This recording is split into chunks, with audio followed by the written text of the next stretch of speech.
예수님은 지금 십자가를 지기시기 위해서 예루살렘으로 가시는 중입니다.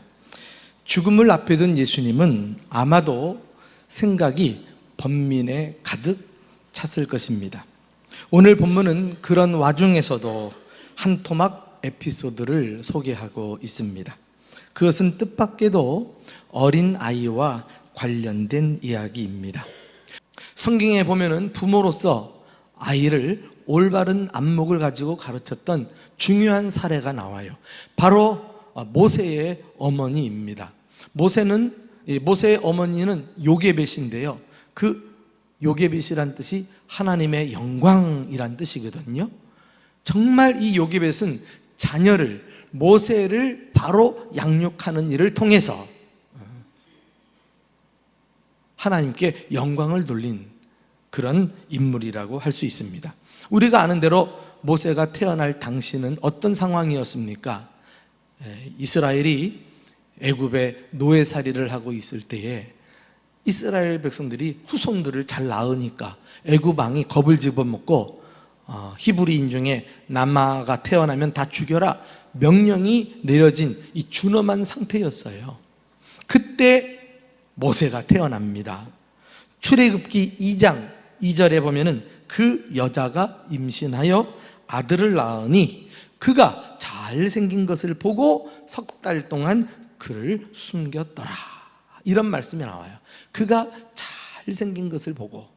목사님, 뭐가 다릅니까? 여느 부모들하고 똑같지 않습니까? 우리도 아기 낳으면 그 아기를 이렇게 둘러앉아가지고 참 예쁘다, 뭐가 닮았다 하면서 기뻐하잖아요. 예. 그런데 신약성경으로 넘어오면은 신약성경 사도행전 7장에 이 부분을 좀 더 구체적으로 풀어놓고 있어요. 자, 한번 그 대목을 함께 읽어보실까요? 7장 20절 말씀 시작. 그때에 모세가 낳는데 하나님 보시기에 아름다운지라 그의 아버지의 집에서 석 달 동안 길리더라. 그냥 인간적으로 부모가 자기 자녀를 예쁘게만 본 것이 아니었다는 거예요. 이 겉모습만 보고 예쁘다고 말한 것이 아니라 하나님 보시기에 아름다운지라, 육체의 외모를 넘어서서 그 아이 영혼 속에 담겨져 있는 내면에 있는 진정한 아름다움, 영적인 미, 하나님의 나라의 가치와 그 무한한 잠재력을 꿰뚫어 본 것입니다. 그래서 그 위급한 순간에도 아이를 감추고 양육을 했다는 것입니다. 오늘 우리 또한 이와 같은 영적인 안목을 가지고 우리의 자녀들과 우리 주일학교 어린이들과 그리고 미래의 다음 세대 아이들을 바라봐야 하지 않을까요? 바라기는 이런 어른들의 이 올바른 시선을 통해서 우리 대전중부교회 안에 출중한 하나님 나라의 인재들이 구름대같이 배출될 수 있기를 주님의 이름으로 축원합니다.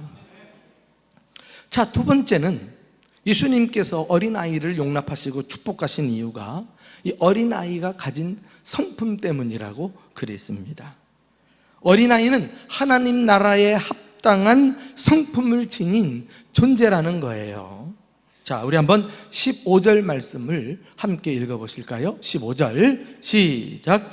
내가 진실로 너희에게 이르노니 누구든지 하나님의 나라를 어린아이와 같이 받들지 않는 자는 결단코 그곳에 들어가지 못하리라 하시고, 하나님의 나라를 어린아이와 같이 받들지 않는 자는 결단코 그곳에 들어가지 못하리라.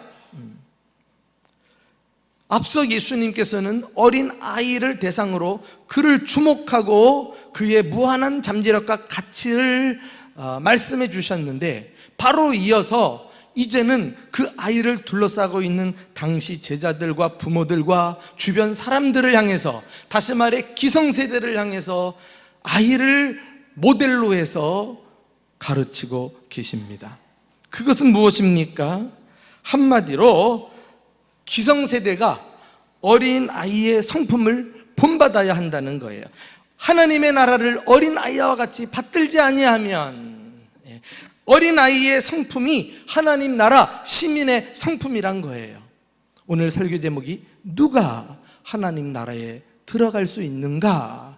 라고 했는데 바로 어린아이와 같은 성품을 소유한 자가 하나님 나라에 합당한 자다라는 것입니다. 우리는 단순히 예수 믿고 구원받으면 하나님 나라 이렇게 쉽게 이야기합니다마는 오늘 본문에서는 십자가 사건을 앞에 두고 예수님을 따르는 사람들을 향해서 구체적으로 그 주님을 믿는다는 게 뭐냐, 구원받은 사람들의 그 성품이 어떠해야 되느냐를 아이를 통해서 우리에게 일깨워주고 계시는 것입니다. 그렇다면 우리가 아이를 통해 본받아야 할 대표적인 성품들은 어떤 것일까요?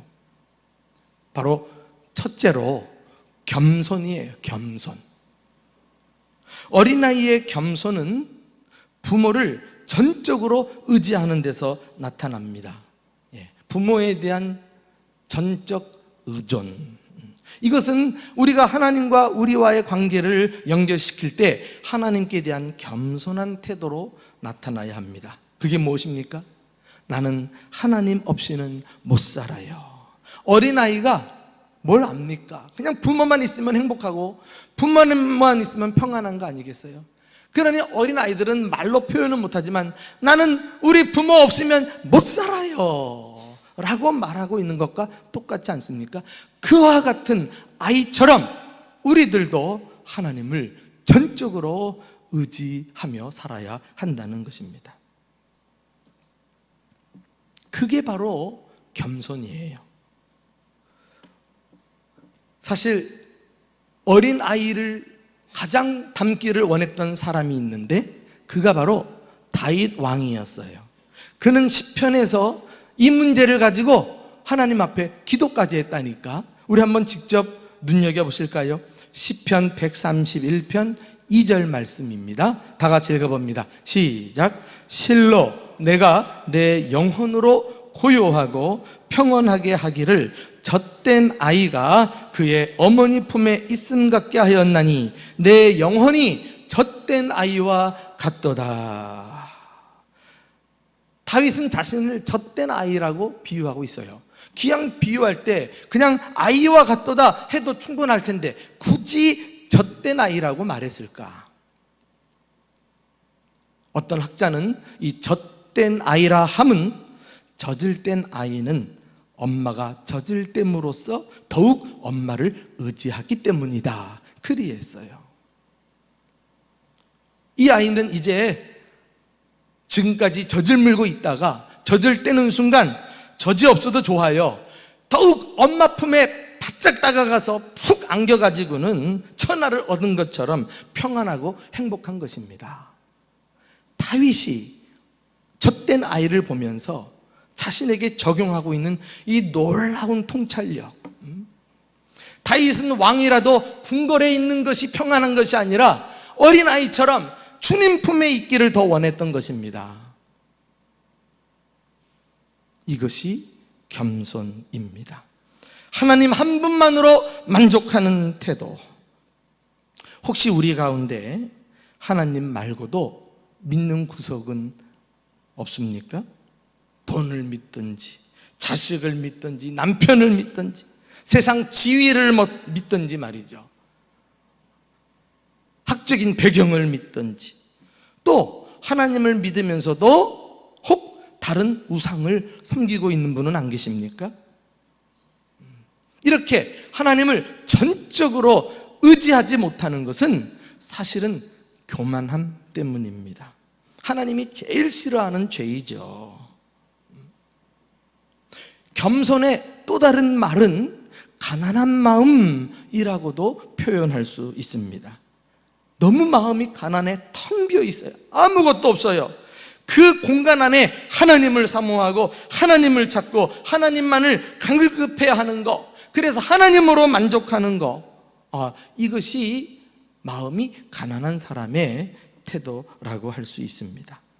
기억나십니까? 예수님께서 산상수훈을 가르치시면서 8가지 팔복에 대한 말씀을 설교하셨어요.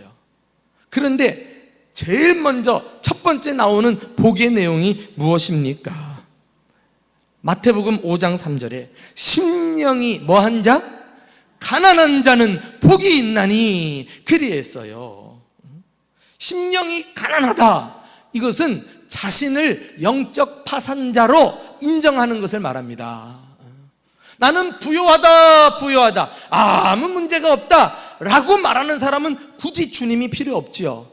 그러나 나는 아무것도 없는, 완전히 영적으로 파산해서 스스로 힘으로는 살아갈 수 없는 자입니다 라고 깨닫는 사람이 복이 있다 그랬어요.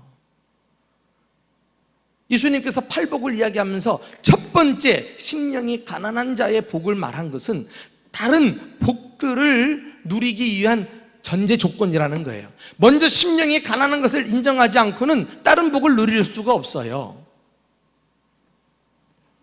이렇게 자신이 영적 파산자로서 아무것도 없다는 사실을 인정하는 사람이 하나님을 온전히 의지할 수 있음을 믿으시기를 축원합니다. 다른 것으로는 만족하지 못해요. 오로지 자기 심령을 하나님으로 채워져야만 다윗처럼 그 주님 품에 안겨서 지구의 행복과 평안을 누리게 되는 것입니다. 주님을 믿으면서도 다른 것을 의지해서 평안하다, 다른 것으로 즐거움을 누린다, 그 교만한 거예요.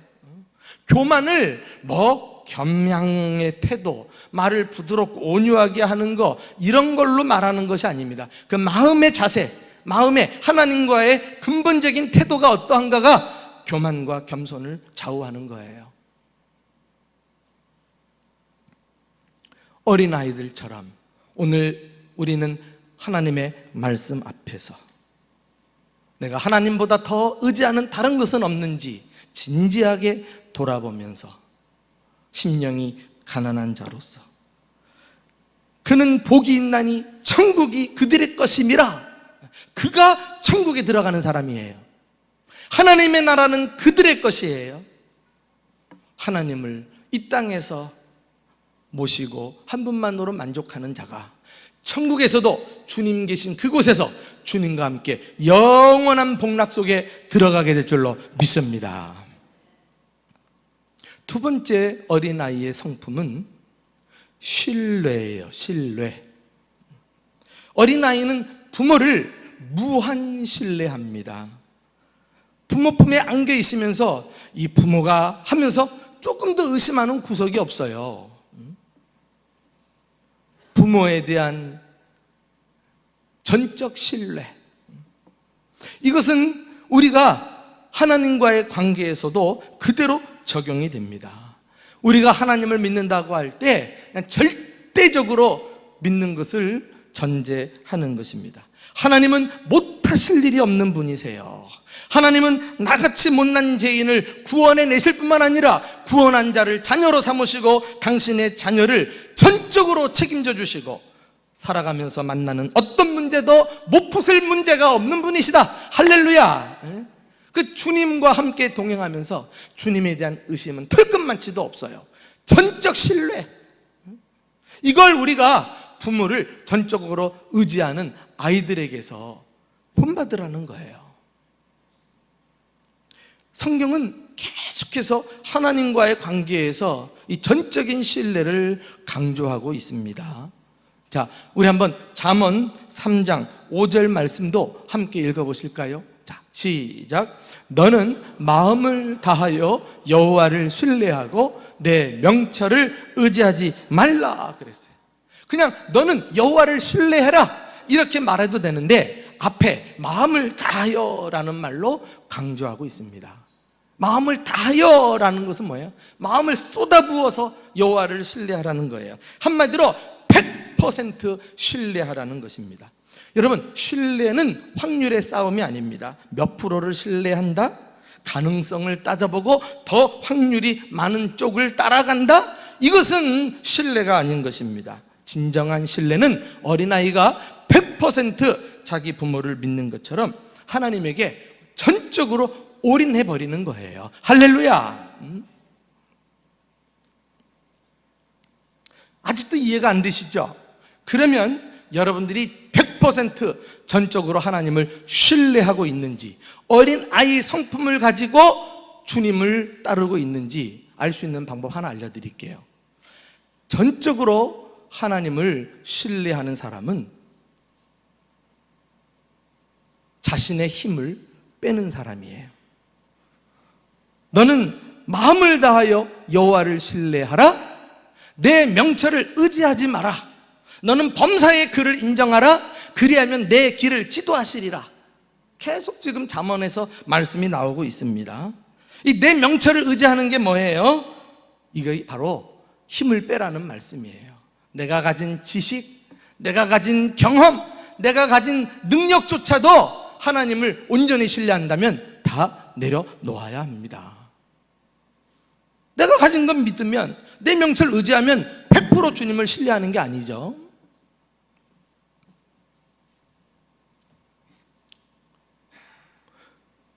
그러므로 하나님을 신뢰한다고 할 때는 하나님께 모든 것을 맡기고 하나님이 내 삶을 이끄시고 책임지신다는 사실을 생활 속에서 경험을 하셔야 돼요.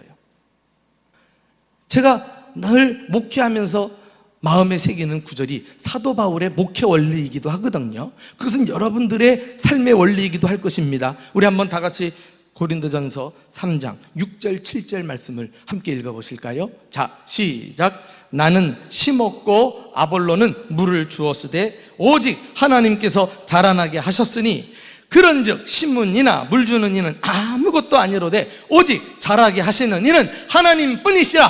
할렐루야.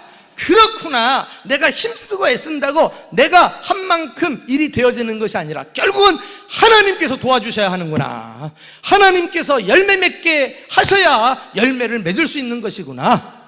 또 정신 차리고 힘을 빼는 거예요. 주님, 내 문제를 주님께 올려드립니다. 주님이 맡아서 내 삶을 이끌어 주세요. 지금껏 내가 내 삶을 이끌면서 필요할 때마다 주님 도움 받으려고 했던 거 회개합니다. 그리고 다시 말씀 붙들었을 때 이제 평안이 찾아오는 것입니다. 성경에 보면은 하나님께서 이러한 원리를 곳곳에 심어 놓으셔가지고 우리에게 반복해서 깨닫도록 말씀하시는데, 이 우둔한 사람들이, 이 어리석은 자가, 교만한 자가 이걸 깨닫지 못하고 하나님보다 앞서려고 한다니까.